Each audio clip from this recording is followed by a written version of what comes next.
আজকে আমি আপনাদেরকে শিখাবো ওয়াসলিহ লি ফি যুররিয়্যতি, এই আয়াতটি 7 বার পাঠ করে ফু দিলে কি হয়।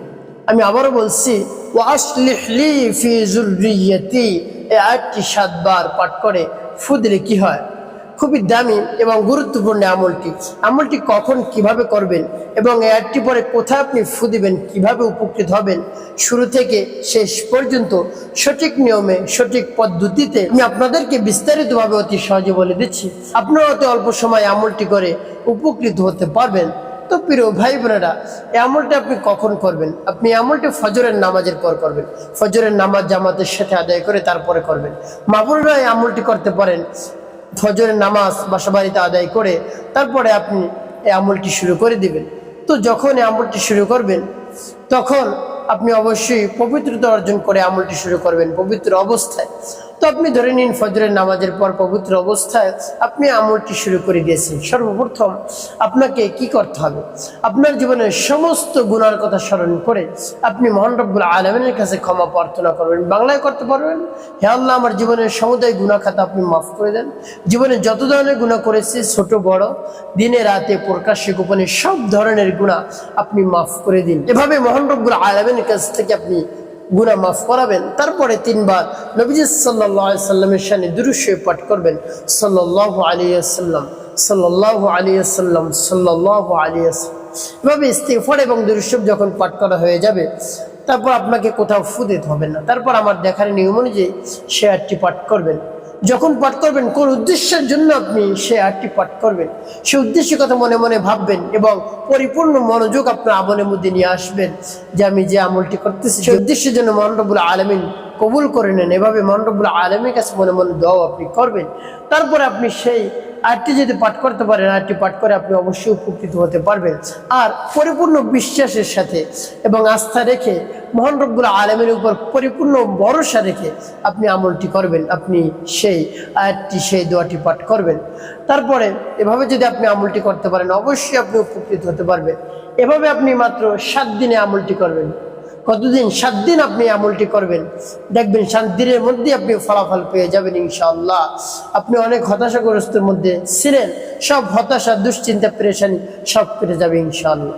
তো প্রিয় ভাই বোনেরা, সে আয়াতটি আপনি কেমন করে পড়বেন আমি আপনাদেরকে বলে দিচ্ছি। যেমন বিসমিল্লাহির রহমানির রহিম, ওয়াসলিহ লি ফি যুররিয়্যতি ইন্নী তুবতু ইলাইকা ওয়া ইন্নী মিনাল মুসলিমিন। وأصلح لي في ذريتي إني تبت إليك وإني من المسلمين। তো পাঠ করা শেষ, আপনি আবার একটা ফু দেবেন। তো কোথায় ফু দেবেন আমি আপনাদেরকে বলে দিচ্ছি। তারপর আপনি আবারও পাঠ করবেন বিসমিল্লাহির রহমানির রহিম, وأصلح لي في ذريتي إني تبت إليك وإني من المسلمين وأصلح لي في ذريتي إني تبت إليك وإني من المسلمين। পাঠ করা শেষ, আবার একটু ফু দেবেন। তো প্রিয় ভাই বোনেরা, এরপরে আপনি মনে দরদ নিয়ে আবারও পাঠ করবেন বিসমিল্লাহির রহমানির রহিম, ওয়াসলিহ লি ফি যুররিয়্যতি ইন্নী তুবতু ইলাইকা ওয়া ইন্নী মিনাল মুসলিমিন وأصلح لي في ذريتي إني تبت إليك وإني من المسلمين। পাঠ করা শেষ, আবার একটু ফু দেবেন। তো প্রিয় ভাই বোনেরা, এভাবে কতবার পাঠ করবেন? 7 বার পাঠ করে 7টি ফুই আপনি দিবেন।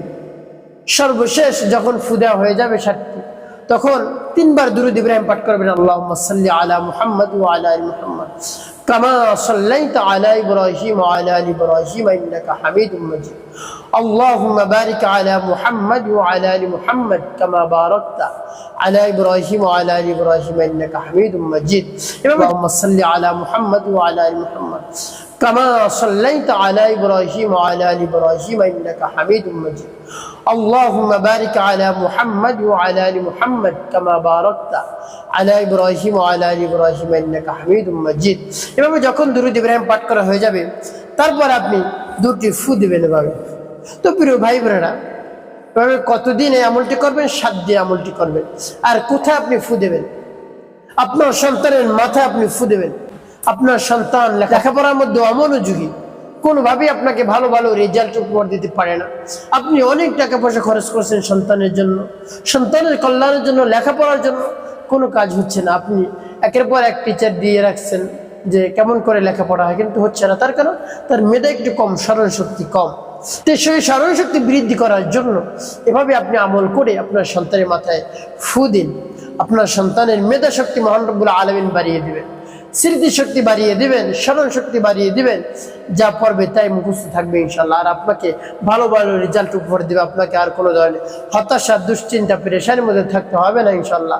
আর আপনার এত বেশি টাকাও খরচ করতে হবে না, একেবারে আপনার টাকা খরচ করানো কমে যাবে। আপনি যদি এভাবে আমল করে আপনার সন্তানের মাথার উপর মহান রব্বুল আলামিনের উপর পূর্ণ বিশ্বাস রেখে দিতে পারেন, অবশ্যই আপনি উপকৃত হতে পারবেন ইনশাল্লাহ। তো প্রিয় ভাই বোনেরা, আপনার অবদ্ধ সন্তানকে ওইভাবে এই আমলটি করে বাধ্য করতে পারেন। আপনার সন্তান যদি কথা না শোনে, কোনোভাবেই কথা শোনে না, আপনি লেখাপড়া করতে বলেন লেখাপড়া করে না, নামাজ পড়তে বলেন নামাজ পড়ে না, মা বাবার অবাধ্য, আপনি যা বলেন তা করে না, এর উল্টো করে, এক কথা আপনার সন্তানকে নিয়ে আপনি একেবারে বিচলিত হয়ে পড়েছেন, পেরেশানিগ্রস্ত হয়ে পড়েছেন, তো সেক্ষেত্রে আপনি এভাবে আমল করে আপনার সন্তানের মাথায় আপনি ফু দিন এবং মনে মনে মহান রব্বুল আলামিনের কাছে দোয়া করুন, হে আল্লাহ, আমার সন্তানকে আপনি মেধাবী বানিয়ে দেন, স্মরণ শক্তি বৃদ্ধি করে দিন, লেখাপড়ায় মনোযোগ করে দিন, লেখাপড়া করে যেন সে মুখস্থ রাখতে পারে সেই তৌফিক দান করুন, এবং সে যেন আমার বাধ্যগত সন্তান হয়। সেই জন্য আপনি মহান রব্বুল আলামিনের কাছে দোয়া করবেন এবং যদি আমলটি করতে পারেন অবশ্যই আপনি উপকৃত হতে পারবেন ইনশাআল্লাহ।